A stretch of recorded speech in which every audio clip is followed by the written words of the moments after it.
This is not the man I met. He is egotistical, he disrespects me. This entire marriage has been forced upon me. When you don't have trust, when you don't have that foundation, the relationship is over before it starts. I'm at my breaking point. He has a problem with spending. You have champagne taste on a soda water budget. Yes, What's honey, going on? come on, champagne taste. It's about the taste, not about the budget.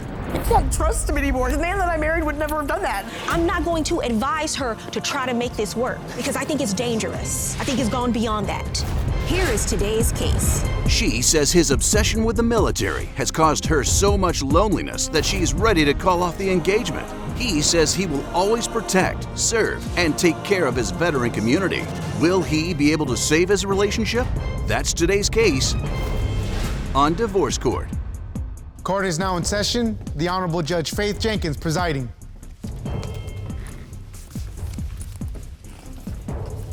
Your Honor, our virtual audience is filled with your superfans. Today's superfan of the day is David from Chicago, Illinois. David, we are so happy to have you with us on Divorce Court. Your Honor, this is the case of Gafford versus Gray. Thank you, Juan. Miss Donna Gafford. Yes, ma'am. You have brought your fiancé, Mr. Jeffery Gray, Yes, Your Honor. to divorce court today. I understand the two of you are engaged, so you're not married, but you're having a number of issues and you're trying to decide if you should move forward with marriage? We are. Okay. I understand you have a witness with you today, sir, Miss Keisha Dugan? Yes, Your Honor. Okay, thank you for being here. I will hear from you shortly. Ms. Gafford, I'll start with you. Why don't you give me some background and tell me why you've ended up in divorce court now? Well, we met each other about a little over 2 years ago, and we're older. I've been divorced. He's never married. Well, you know, the military. And friends put us together. We were at a football game, and you know, he is a great guy. I'm just gonna tell you, he's a great guy. We have a lot of fun. We really clicked and decided to move in together. Never just said, okay, let's just get married. We just kind of assumed that that was just gonna happen. And I feel petty, literally, about the things that I talk about. He is giving, he's kind, he's loyal, he's disciplined, but I'm not his most important person. If you called him this second, he would stop whatever we were doing, he'd pick up the phone and answer it. Someone knocks on our front door. Can I borrow, can I use, can I go? Yes, I'll do it. I don't care what we're doing. We're at a huge crossroads. We truly are at a crossroads. Never would I thought that we would be in this position, and here we are. So, Mr. Gray, do you have an understanding as to why you're here, sir? I've heard a lot of wonderful things about you. I'm here on divorce court today because Donna, my fiance, feels that I'm not giving him 100% to the relationship, when that's really totally not true. Okay. Let's talk about what's happened, because the two of you met, you got engaged, you said he's the most giving person that you've ever come across, but not when it comes to you. That's correct, yes. Literally, he will do anything for anyone, and that's anything that we own. That's money, all of his time, all of his effort. And you know, you can't really kind of worship two gods, so to speak. So it's everybody else, and then where am I? I'm not in that picture. I'm not. And I feel that every single day. But you've given me some specific examples. You said there was an issue with rent, there was an issue with the car, there was an issue with lunch. Yeah. Tell me about that. Again, we're older, and we don't plan a big wedding. We don't. We're just going to have something very, very, very small and intimate. But I want to take a trip. I just want to take a trip. And money that we've set aside for a trip, a wedding trip, I went in maybe a couple of weeks ago, $2,000 gone. So I said, Jeff, where's the money? It's hands off. We're not supposed to touch that. That's for us. Well, initially, he said it was for family, initially. And then later he ends up telling me, well, it really wasn't for family. He had a veteran friend who needed rent money. Is that what happened? I had a veteran just in serious need. He needed rent, and he needed it then or he'd get evicted.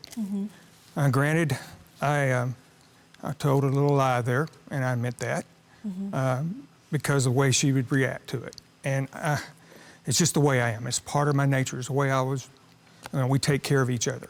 You're a veteran as military. well? Yes, ma'am. What branch of the military? I was in the Marine Corps. Thank you for your service. And thank you, ma'am. And I just had to do it. And it's just, I know it's just a money value and I know it's serious. We were going to. It's more than money. We were going to put it aside for the wedding. Okay. Looking back on it, do you wish you had told her the truth from the beginning? Yes, ma'am, I do, because I don't like telling lies. That's not really, but it oversaw his issue. He was going to get evicted. I just could not let that happen.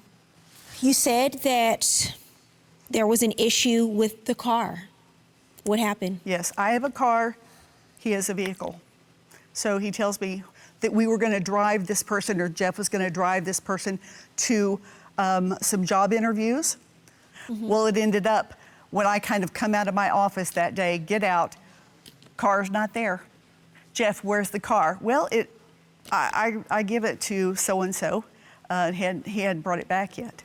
So we end up having to go pick the vehicle up where, I don't even remember where it was at. Didn't have any gas in it. It was kind of trashed. Someone had eaten in it all day, just made a big mess. He's a clean freak, so that wasn't great. And then there's a little a fender bender on the end. So Jeff, are you upset about that? No, it's okay, no big deal. Why didn't your friend return the car? You know, he was down his luck, and I wanted to make sure he was there and made it to the interview. It's very important. The guy needed a job. I just had to take care of my brother. But he left it in another location? He didn't just return it to you? No, ma'am, and that wasn't an agreement. And we had words and made sure that he eventually helped me take care of that. Now, I didn't know nothing about no debt at the time because I was worried about that more than anything. And I know it didn't have fuel, but I didn't really give it to him full. And I admit that I was wrong in a way. I should have really let her know the truth. And the truth that you were lending the car to another one of your I probably didn't tell her everything. veteran friends. I didn't tell her everything because, you know, he was supposed to bring it back. And I'm sorry that we had to miss some things because of that. That wasn't my goal. My goal was to help him. There is military memorabilia throughout the entire house. How long were you in the military? I was actually in 12 years. I don't think it's unfair to say, would you mind putting that in storage? He moved it all into the bedroom. The walls are covered, the desk is covered. All I can think of is me against that.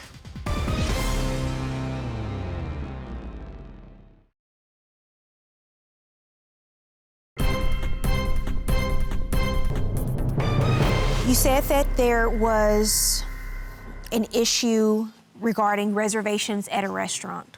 Yes. We have a little church family. We've got a handful of friends that are couples. So we end up having a lunch date. So I go, try to leave him a message. Okay, we've got lunch date with, so-and-so, at this time, please come. I show up, he never shows up. I keep texting and calling. Nope, no answer. About 4 or 5 in the afternoon.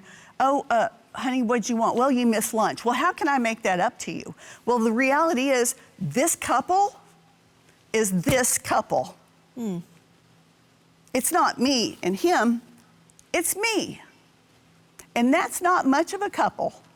Why did you miss the lunch or several lunches when you've made reservations? Well, Your Honor, here we go again. This is stuff that's been going on way before I met her. And I would go to these places because it's the way to allow me to be with my brothers and sisters, but also to relieve some of my stress. The phone rings. I just don't deal with my phone that well. I don't make the calls back. If I felt it was an emergency, I would call her back. But she seems to make this always all about her. Okay, and it's not. I wonder if you had reservations with one of your veteran friends, would you not show up and not call them? Yes, ma'am, I would call her. You would call? Yes, ma'am. Okay. So you can understand when your fiance says that that's the minimum, that's the floor of what should happen when the two of you have plans? Yes, ma'am, we had to talk about this. When I was in the military, I didn't date much because I traveled, I was in conflicts and stuff, and so I'm still learning. How long were you in the military? I was actually in 12 years, and I got out as a disabled veteran. So I'm still giving. I'm still in the military. When I moved in, you could walk in his front door, and there's a military and Marine memorabilia throughout the entire house. I don't care what it is. You pick anything, he's got it in that house. So I don't think it's unfair to say, Jeff, would you mind putting that in storage? So I leave one day, I work at home, I left one day, come back, all the stuff is gone. I thought, oh, that's awesome. We have a spare bedroom. He moved it all into the bedroom. The walls are covered, the desk is covered, and it is cram-packed full. So this is a photo of the spare bedroom? Yeah. Why isn't that okay that he has a room where all of his military memorabilia and these meaningful things are stored? Every time I see that room or anything, all I can think of is me against that. It literally comes down to my relationship and Jeff's relationship. But in fairness, that's an issue that you have to resolve. Him having those items in the room really has nothing to do with it. All I see is Jeff's dedication and loyalty to everything Marine and military, and I'm over here. That's what I see with that stuff. So it's a very emotional thing to me. Who's your witness today, sir? This is actually her daughter, Keisha. My daughter. Is Keisha Dugan? Would you step And we up, have please? to bring her here for this reason. I love my mom. She's my world. But he's good to her, and I just don't think she's used to that. I don't think she knows what that feels like. I'm just not even on his list of people to take care of.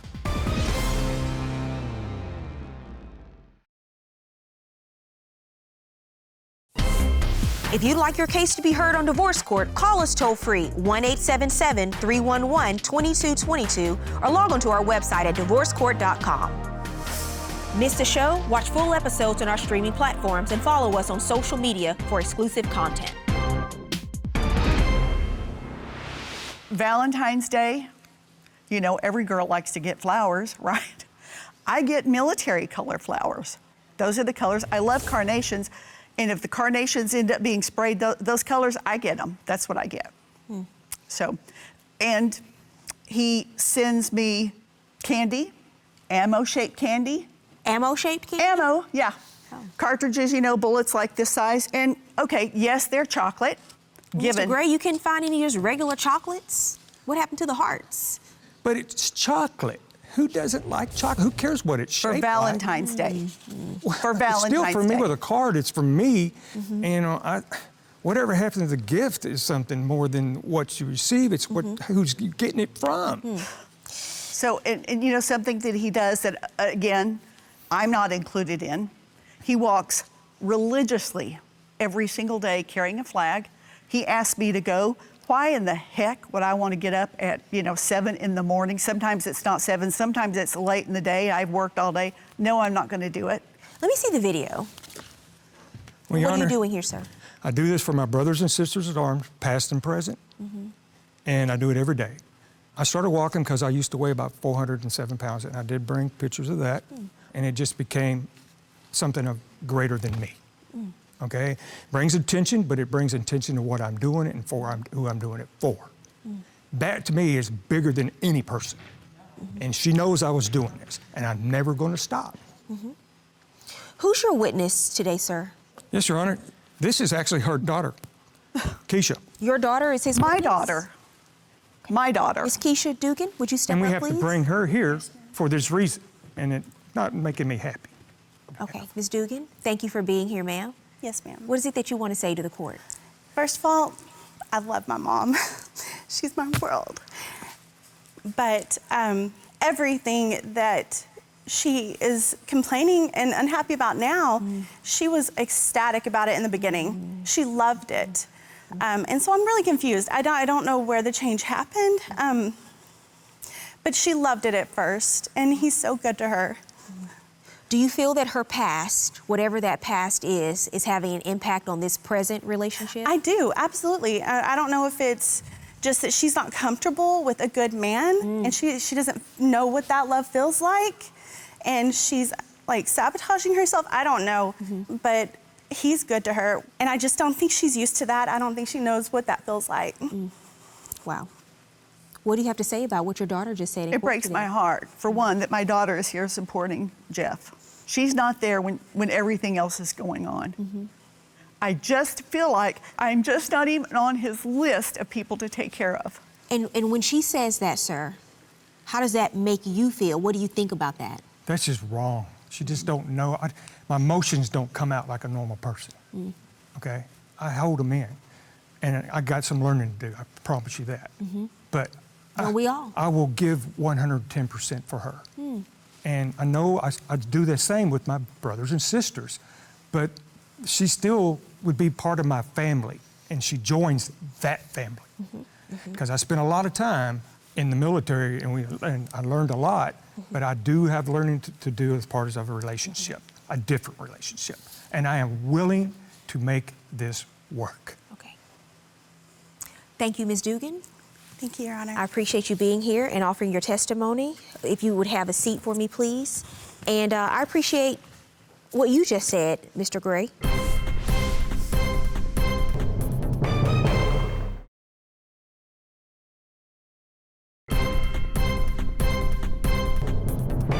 Wow, Mr. Gray. I wish there were more people with your heart in this world. Thank you. I really do. The world would be a better place if there were more people with your heart and your commitment and your level of service to your friends. What you do for your friends, a lot of people wouldn't do that even for their family. For whatever reason, Ms. Gafford, you don't feel as special as the other people in Mr. Gray's life. And I would never belittle or judge the reasons why people say they reach their breaking point in relationships, but with everything I see day in and day out in this courtroom, and I see some pretty awful stuff, this just isn't one of those cases. I think that you need to be a little more flexible with Mr. Gray and meeting him at this point in his life and who he is. I know he got you chocolate bullets, but they were chocolate. It was a gift for Valentine's Day. And he looked for them and probably thought that they would be cute, that they were from him. And he said, it's the thought that counts. But then, listen to her. If she likes red roses, and that is what she likes, when you're in a relationship and you're learning, because you know what you have to learn? You have to learn, how does this person want to be loved? Because people go into relationships and they think, you know what, this is how I show love. This is what I do to show love. Well, Miss Gafford is telling you this is how she wants to be loved. She likes red roses. So you know what you do, Mr. Gray, on Valentine's Day? You get her red roses because that's what she likes. Yes, ma'am. So open up the communication between the two of you. Show each other some grace, show each other some understanding, show each other the areas where you can compromise on. I think it was a great compromise that you moved all that memorabilia into that room. That is a great compromise. He did that for you. So accept it. Look for reasons why you can make this work, why it works, why you love each other, and move in that direction. And learn to appreciate the differences in each other. And when you come together, show each other the love that you want to receive. Good luck to both of you. It's on me, okay? And I'm taking full responsibility for this. But I'm glad we came because I learned some things I didn't know that I know now and I need to work on. And I'm going to because I want this to work. I want her to be part of my life forever. So I'm willing to do whatever I have to do. We just need to sit down together, put it down, put things that we need to work on for each other. Maybe I'm not looking at how Judge Faith said, moving all the stuff into one room. That's a positive thing because he did what I asked. And so I'm just going to have to really work on that. I need to be more of a real person, I guess, instead of taking the military out of it as much. I'm learning. I have a lot to learn, and maybe she can teach me.